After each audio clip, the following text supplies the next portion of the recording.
so much, and I'm super grateful to be here today.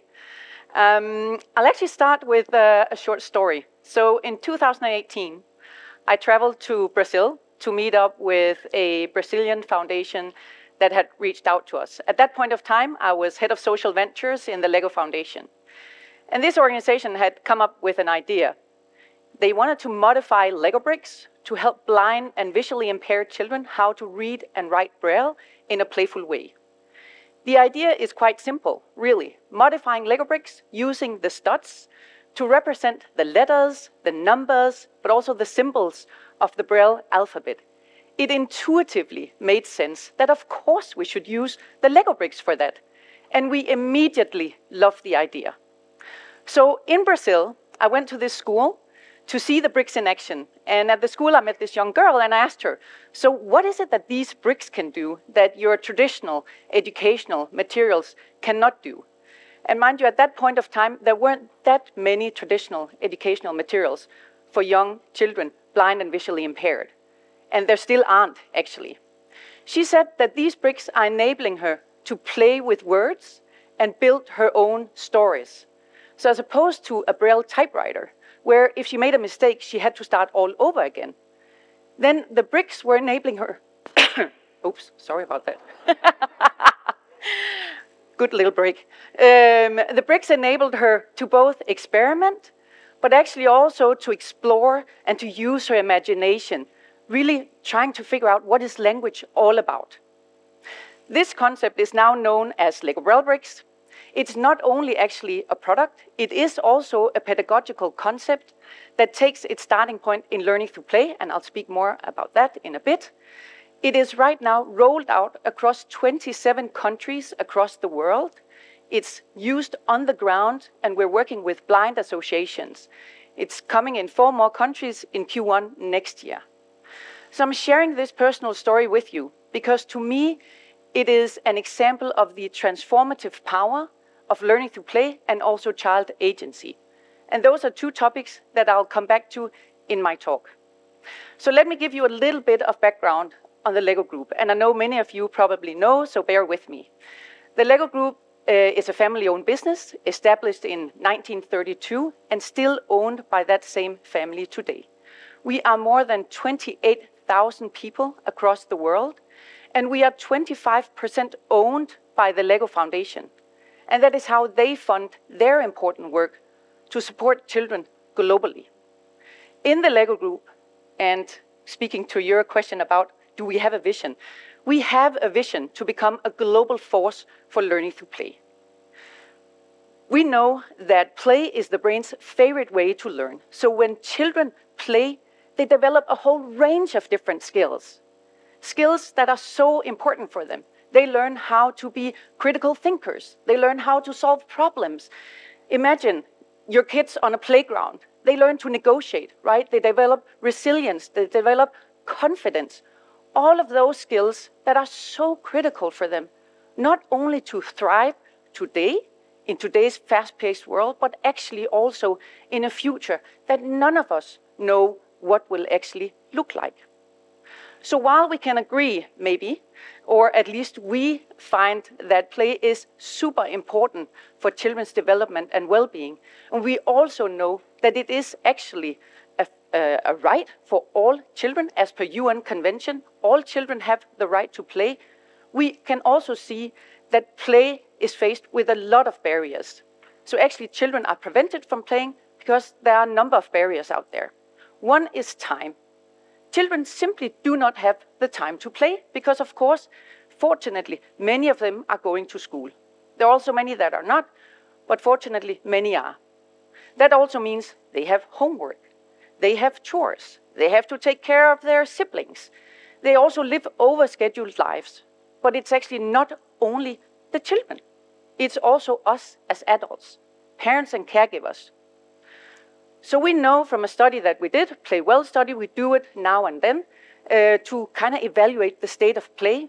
We know that 95% of parents and caregivers acknowledge the importance of play for their children's development and well-being. Yet 80% actually do not have the time to play because they are working, of course, but they're also busy with household responsibilities and other things that they need to take care of. So actually, they don't have the time to play. Another barrier is space. So a lot of children actually don't have spaces, let alone safe spaces, to play in. Again, maybe not the biggest issue in Denmark, but we don't have to travel far before that is an issue. Go to London. Children don't have space, don't have safe spaces to play in. And then we also know that a lot of children and young people are struggling with mental health issues. And UNICEF stated that in a report from 2021, it's the State of the World report, shining a light on children and mental health issues, that more than 13% of children and young people are struggling with diagnosed mental health issues. 80 million of those children and young people are between the age of 10 and 14. 86 million of those children and young people are between the age of 15 and 19. And those are the diagnosed children and young people. So the number is only increasing. And then, of course, we can add the global challenges that we're facing, right? The concern around war, conflicts, climate change, and so on and so forth. So what can we do about it? Well, that's where I'll take you back to where I started, talking about learning through play and children agency. So children agency, the ability to act and make decisions, is absolutely essential for children's well-being. Article 12 in UNICEF's Convention on the Rights of the Child states that every child has the right to have their opinions heard on matters that relate to them, but also that their opinions are actually taken seriously. So in the LEGO group, we're right now developing a social strategy. And the purpose of that is to set direction for everything that we do under the heading of social. So not only the work that I do and we do in social responsibility, where we support and work with children all over the world, but also what our diversity and inclusion team is doing, what our rewards and benefit team is doing, what our brand team is doing for adults out there in the real world, parents and caregivers, but also our own colleagues. So parents and caregivers inside of the LEGO group. So the purpose of that strategy, as I mentioned, is to set this shared direction, to have a bold ambition, but to ultimately it is to make sure that we bring all of our efforts together to make sure we can maximize our impact on children across the globe. And a key theme in that strategy will be children's agency. And then, of course, our methodology, because that's where we're coming from, will be learning to play. One of the things that we're already doing today in order to enable children's agency is actually through one of our global programs, a social responsibility program called Build the Change. Build the Change is a program where we are giving children a voice and enabling them to talk about matters that are important to them and where they have hopes and ideas and dreams for the future. In short, we are engaging children through a learning through play approach using Lego bricks, but also any other materials, to give them an opportunity to use their creativity to help solve some of the challenges that we have. And they can be both big and small. So a practical example of that is, and it's a small practical example, is that we're building right now a new factory in US. And last year we invited 350 local children to come and help us with what should the surrounding area actually look like around the factory. So they attended this Build the Change activity, came up with ideas on how do we make sure that the area is welcoming, not only for the visitors, but also for plants and for animals, and to make sure that the area is actually also supporting biodiversity. Some of those ideas are now being incorporated into the design and will, of course, be part of the opening of the factory. But children's agency is not only important in the physical world, it's also important in a digital world. And we know that there are so many opportunities online, right? Our children are engaging, they're socializing, they're meeting new friends, they can be creative, they can be inspired, and so on and so forth. Of course, there are also challenges, and there are risks, as we also all are very well aware of. 3 years ago in the LEGO group, and actually also with the LEGO Foundation, we initiated a research program together with UNICEF, with the University of New York, and also some other partners, to actually look at how we can come up with a framework that puts children's well-being at the center when we design new digital products, experiences, and services. And a founding principle of that is also learning through play. So right now we have developed a framework. The program is ending this year. We came up with a research project, or a research, report just after the summer. And we're right now developing tools and principles to make sure that this framework is practically usable for other companies and also governments. Because of course it's open source. We want as many as possible to focus on children's well-being when they design new products, services, and experiences. And the key component of that framework is autonomy, children's autonomy. How do we ensure children's agency and also that freedom of choice when they play digitally? So I'll wrap up and end by saying that play is not just for fun. Play is not just a frivolous activity, something that when we're at school, we do it during recess. No, we have to redefine how we think about play and how we talk about play. Play is a fundamental right for every child, and play is also something that is absolutely critical for children to develop. And at the LEGO Group, we are champions for learning through play, enabling children how to learn, but also to thrive. And that's something, of course, that we'll continue to put out there in the world. Another thing that we use at the LEGO Group, or that we have at the LEGO Group, is that children are our role models.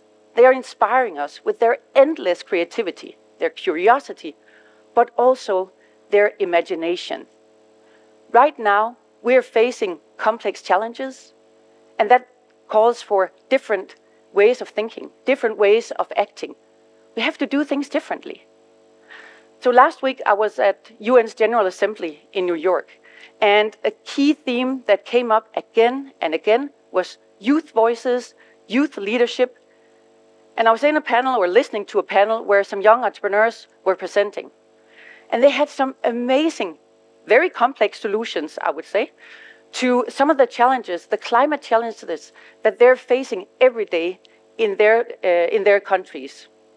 So not only conceptual thinking, but actually actual solutions to those challenges that they're facing. But as one young entrepreneur said, we are in the room, but we are made fear that we don't fit or have a place. And I think that's what Children's Agency is all about. How do we, as adults, make sure that children and young people feel that they belong and actually have the right to use their voice? How can we enable that? And then also, I want to say that even though we're a big brand and we have a lot of people and we do a lot of maybe amazing things, there's still so many things that we don't know. We're not the experts. We're still learning. We're still figuring things out. And we also know that we cannot do this on our own. We have to work with others. We have to partner with others. And we also have to look beyond the usual suspects. So we would typically work with UNICEF and Save the Children and MIT, and that's all good and fine. But how do we look beyond that? Because again, coming back to complex solutions require different ways of thinking and acting. So I invite you to join us. Advocate for children's rights. Help encourage children to use their voices. And please bring play into your classrooms, into your homes, and into your communities. Thank you.